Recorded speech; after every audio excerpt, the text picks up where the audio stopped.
ஆனார் அப்பா சாமி என்ன இன்னிங்ஸ் முகில் சௌத்ரி தோனி மாதிரி 2 ஹெலிகாப்டர் ஷாட். அங்க ஒண்ணு மிட் ஒண்ணு அப்படி பவுன்சர் பால் இப்படி ஒண்ணு அம்மா ஷாட். எனக்கு பிடிச்சிருந்தது அதெல்லாம் கூட ஒண்ணு அடிச்ச மத்த ஷாட்ல ஓகே. அந்த 5வது பால் அந்த வைடக்கர் பால் அந்த பால் தான் எனக்கு தெரியவே இல்லை எப்படி போகும் அந்த பால். அப்படி எனக்கு டேலண்ட் இதுக்கு முகுல் சௌத்ரி வந்து 10 பாலுக்கு 2 ரன் என்னமோ தான் அடிச்சிருந்தான்.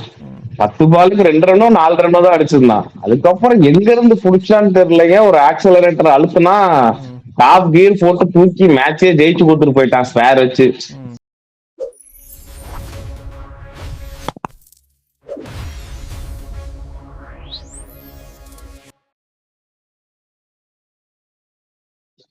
ஐபிஎல்ல பெரிய டீம்னு சொல்ற எந்த மேட்சுமே நல்லா இருக்க மாட்டேங்குது. ஆனா நம்ம சின்ன டீம்னு நினைச்சு தவிர்க்கிற இந்த மாதிரி ஜிடி மேட்ச் ஆகட்டும், நேத்து இன்னைக்கு கேகேஆர் எல்எஸ்டி மேட்ச் ஆகட்டும், அருமையா இருக்கு கைஸ். பியூர் டாமினேஷன் தான் இன்னைக்கு.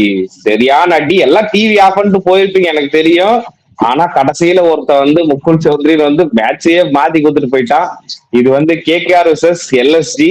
அதோட போஸ்ட் மேட்ச் ரிவ்யூ தான். அபிஷியலா கேகேஆர் அவுட்னு மட்டும்தான் போடல. அவ கொஞ்சம் அன்அபிஷியலா ஆயிட்டாங்க. அதுக்கு முன்னாடி சப்ஸ்கிரைப் பண்ணாம வந்தீங்கன்னா சப்ஸ்கிரைப் பண்ணிட்டு பாருங்க. அது மாதிரி மெம்பர்ஸ் பட்டன் ஆட் ஆயிருக்கும், மெம்பரா ஜாயின் பண்ணிக்கோங்க. சரி ஓகே. என்ன கேகேஆர் வெளியே போயிடுச்சா? இல்ல அது நிமிஷம் அந்த மேட்ச் பார்க்கல. எனக்கு அப்படியே ஒரு கண்ணு சொக்கிக்கிட்டே இருந்தா தோக்கறானுங்கடா தோத்துட்டு போங்கடா, ஏன்டா அப்படி கொண்டுட்டு இருக்கீங்க மேட்சுங்கிற மாதிரி தான் இருந்தது. திடீர்னு கமெண்ட்ரில இருந்து கத்திட்டு இருந்தாங்க, ஏய் என்ன அடிக்கிறான்னு பாக்குறேன். இந்த பையன் போட்டு 6 அடிச்சிட்டு இருக்கான். சரி ஏதோ 2 6 அடிச்சு அவுட் ஆயிட்டு போயிருவான்னு நினைச்சேன். ஆனா ப்ரெடிக்ஷன் கொடுத்தேன். அப்பயே ப்ரெடிக்ஷன் கொடுத்தேன். டீம் ஸ்குவாட் எடுத்தப்பயே முகுல் சௌத்ரி ஆடுவாங்க அடிப்பான்னு, பொட்டன்சியல் இருக்குன்னு சொன்னேன். பாத்தீங்களா இன்னைக்கு ஜெயிச்சு கொடுத்துருக்கான். அதே மாதிரிதான் வைபவ் வராரா. நீ 100 சொன்ன, அதுல 1 நடக்குது, மீதி 99 தோத்து போகுது. அதான பிரச்சனை. தம்பி வைபவ் பிளேயர்ஸ் பத்தி சொல்றதெல்லாம் கரெக்டா நடக்குதா இல்லையா? டீம் வந்து என்ன கவுத்து விட்டுருது. பிளேயர்ஸ் பத்தி சொல்றது எல்லாமே கரெக்டா கணிச்சிருக்கேன். ஆரஞ்சு கேப் எங்க அந்த லிஸ்ட்லயே காணுமே. ஆரஞ்சு கேப்ல இன்னும் இருக்காரு தம்பி, இன்னும் டாப் 10ல இருக்காரு. வருவாரு, அமைதியா இருங்க. 3 மேட்ச் தான் ஆடி இருக்கோம். பார்த்தா டாப் 50ல ருத்ராஜ் தான் இருக்கான், சாம்சங் தான் இருக்கா. என்ன பேசுற நீ? ஆனா மொத்தமா சேர்த்து பார்த்தாலே ஒரு 40 பேட்ஸ்மேன் தான். 3 மேட்ச் தான் ஆயிருக்கு. அத பத்தி இது கையிலே இல்லாத மேட்ச் ஜெயிச்சிருக்காங்க. ஆவேஸ்கான் தலைமை இது மாதிரி சுச்சுவேஷன்ல எங்கெங்க எந்தெந்த டீமுக்கு ஆடுறானோ அந்தந்த டீம் அப்பப்ப கன்ஃபார்ம் வின் பண்ணும். தலைவர் ஹெல்மெட் தூக்கி எறிஞ்சு பெனல்டி வாங்க வைக்காம இருக்கிறவங்க சந்தோஷம். ஆர்சிபி வெர்சஸ் எல்எஸ்சி மேட்ச் நினைக்கிறேன் 2 வருஷம் இதே மாதிரி தான் செம்ம க்ளோஸ் மேட்ச். நிக்லஸ் பூரான் கடைசி ஒரு பால் போட்டு அடிக்கணும், ஓடி போய் ஹெல்மெட்டை தூக்கி எறிஞ்சு அந்த நவீன் உல்லாக்குக்கும் விராட் கோலிக்கும் அந்த பிரச்சனை வருமா அந்த டைம். அந்த மேட்ச் செம்மாவே அந்த டைம். அதே மாதிரி ஆவேஸ்கான் இருந்தாரு, சல்யூட். அதே மாதிரி இந்த இவரு ஆனார் அப்பா சாமி என்ன இன்னிங்ஸ் முகில் சௌத்ரி தோனி மாதிரி 2 ஹெலிகாப்டர் ஷாட்.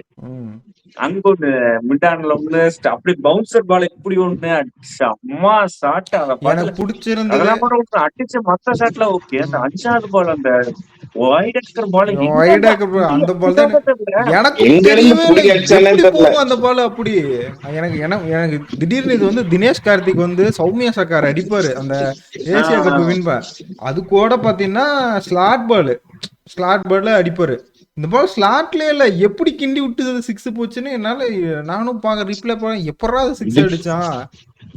நல்ல டேலண்ட். முகுல் சௌத்ரி வந்து 10 பாலுக்கு 2 ரன் என்னமோ தான் அடிச்சிருந்தான். 10 பாலுக்கு 2 ரன்னோ 4 ரன்னோ தான் அடிச்சிருந்தான். அதுக்கப்புறம் எங்க இருந்து புடிச்சான்னு தெரியலைங்க. ஒரு ஆக்சலரேட்டர் அழுத்துனா டாப் கியர் போட்டு தூக்கி மேட்சே ஜெயிச்சு கொடுத்துட்டு போயிட்டான் ஸ்பேர் வச்சு. அவன் டிசியோடையும் சன்ரைஸோடையும் ஆடும்போது பேட்டிங்கே ஆட தெரியாதவனாட்ட ஆடிட்டு இருந்தான். இன்னைக்கு இவன் ஆடுறதாண்டா கிரிக்கெட், இவனை பார்த்து மத்தவங்களே கத்துக்கடாங்கிற மாதிரி இருந்துச்சு. சத்தியமா அவுட்ஸ்டாண்டிங். அவர் பத்தி பேசிட்டே இருக்கு. எனக்கு தெரியும் ஒரு நேரம் அவருக்காக தனி வீடியோ போடணும். இங்கே ஜஸ்டின் லேங்கர் அவர் வந்து பர்சனலா கேர் பண்ணி பிராக்டிஸ் எல்லாம் கொடுத்து அவரை மட்டும் டேக் டவுன் பண்ணி பாத்துட்டு இருந்தாரு மாதிரி நியூஸ் வருது. பயங்கரமான அப்பா பினிஷர்ஸ் எல்லாம் ரொம்ப ரொம்ப கம்மி இப்ப இருக்கிற கிரிக்கெட்ல. என்னமா பினிஷிங், என்னமா மேட்ச். அந்த அக்ரிஸ் ரகுவன்சி சரியான மனுகுடி மணியாச்சுங்கிறது.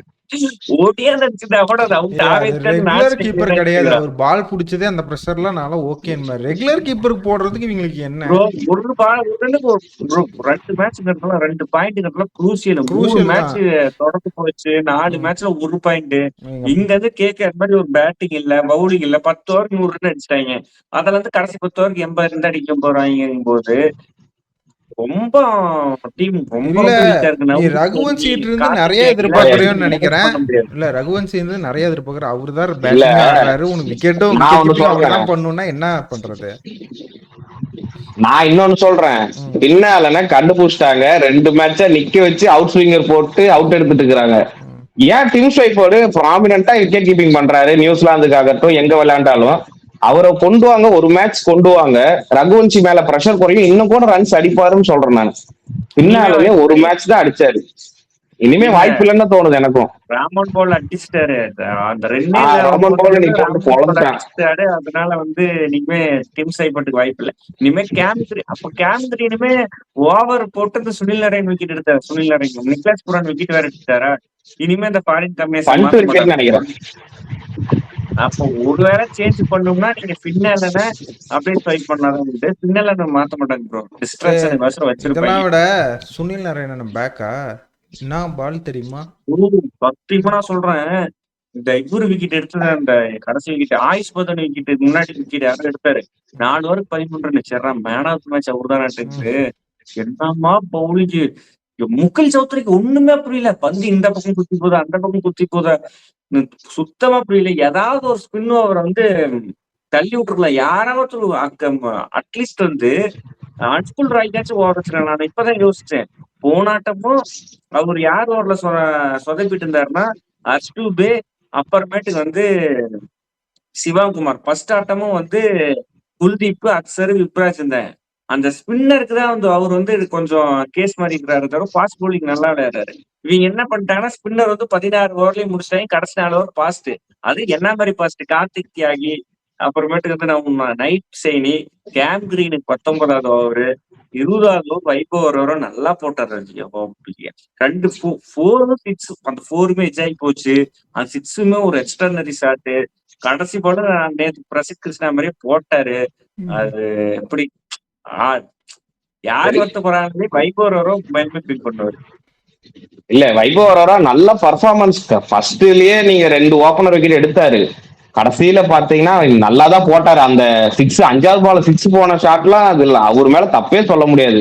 இவரு ஹர்தீப் சிங் மாதிரி தூக்கி வைடா போடாம கரெக்டா லைன்ல லென்த்ல போட்டாரு. அந்த பால் எப்படி போடணும் அப்படி போட்டாரு. அதையும் கடைசி தூக்கி அடிச்சிட்டான். கடைசி பாலுமே பாத்தீங்கன்னா ஷார்ட் பிச் பாலும் சூப்பரா போட்டாரு. ஆனா அது ரன் ஆயிடுச்சு. ஹார்ட் லக் தான் இன்னைக்கு. அதே ஹர்ஷித் ராணாவை கேகேஆர் ரொம்ப மிஸ் பண்றாங்கன்னு நினைக்கிறேன். இங்கதான் இன்னைக்கு நவதீப் சைனி வாங்கின அடியில எனக்கு கண்ணுல தண்ணியே வந்துருச்சு. ஏன்னா 3 வருஷம் கழிச்சு வராரு. ஆனா ஒண்ணுமே இல்ல, வந்தோடனே 6 4 டபால் டிமில் தான் ஓவர்ல. 17 ரன் முதல் ஓவர்லயே 17 ரன் கொடுத்தாரு. 2வது ஓவர் 5 ரன் கொடுத்தாரு. இல்ல எனக்கு தெரிஞ்சு உம்ரான் மலிக் நம்பி போலாம் ப்ரோ. ட்ரை பண்ணலாம்.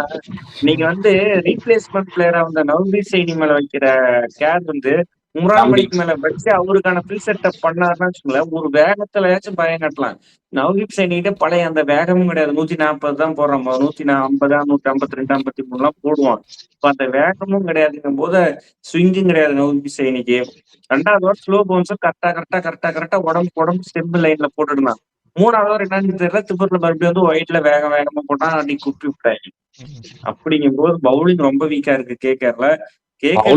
இப்ப வருணோட இன்ஜுரி ஆயிடுச்சுல்ல, வருணோட இன்ஜுரியுமே பெரிய இதாயிடுச்சு.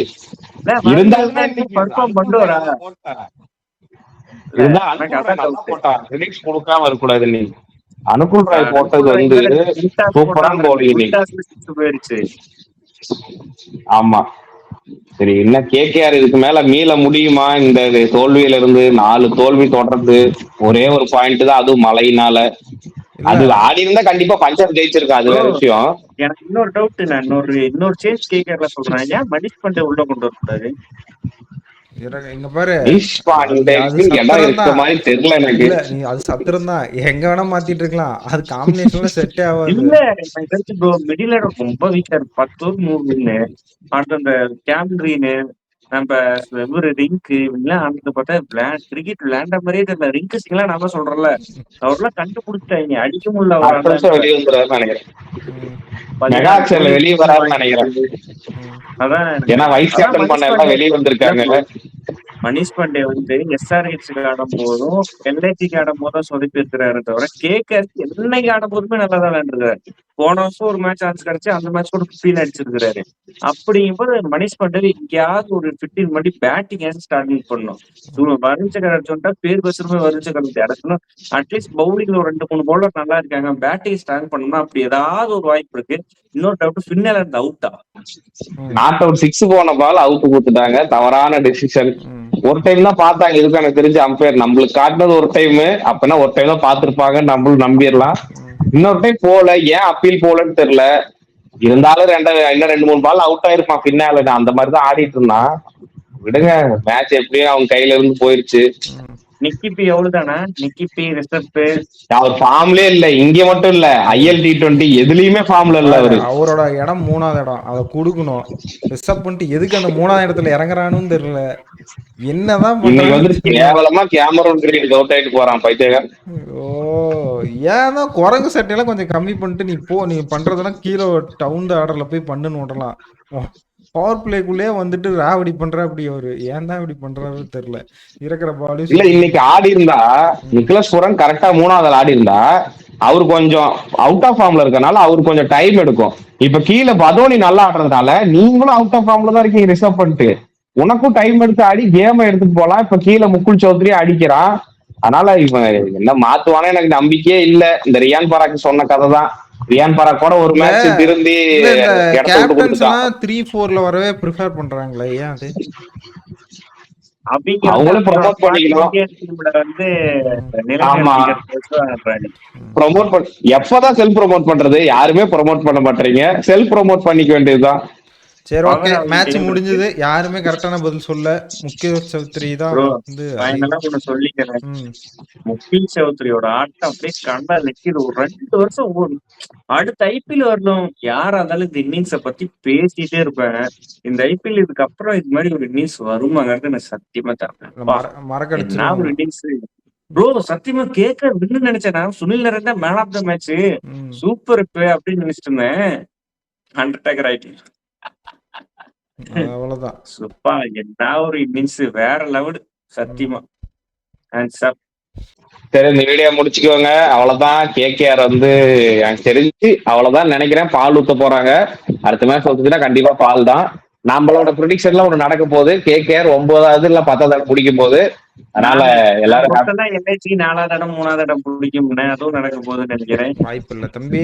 இல்ல வாய்ப்பு இல்ல. அது ஏதோ இப்படி ஒரு 2 மேட்ச் ஆடுவாங்க. 2 மேட்ச்ல இல்ல. இன்னொன்னு சொல்றேன், சுனில் நாராயணுக்கு மட்டும் ஒரு ஓவர் வச்சிருந்தானா முக்குல் சௌத்ரி அடிச்சிருக்க மாட்டான். மேட்ச் அங்கேயே முடிஞ்சிருக்கு. கொஞ்சம் கேப்டன்சி எரராவும் இருக்கு. அஜிங்கியா ரஹானே வந்து IPL வந்து போர் கேப்டனாங்கிறது கண்டினியூ ஆயிட்டே தான் இருக்கு. ரிசர்வ் பண்ணிட்டு அதே கணக்கு தான். ஏதோ நல்ல பிளேயர் இருக்குன்னு ஏமாத்தி ஜெயிச்சிட்டு இருக்கான். அந்த டீமுக்கு எவ்வளவு கெடுக்க முடியுமோ அதெல்லாம் பண்றான். ஆனா டீம் எப்படியே ஜெயிச்சிருது.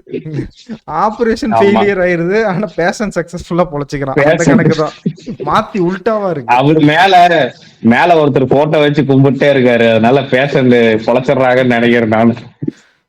சரி, ஓகே, இந்த வீடியோ முடிச்சலாம். அடுத்த வீடியோ ப்ரிவியூ காலையில வரும். அதுல கொஸ்டினும் இருக்கும். அந்த வீடியோ பார்த்து கொஸ்டினுக்கு ஆன்சர் பண்ணுங்க. லீடர் போர்ட்ல ஜாயின் பண்ணிக்கோங்க.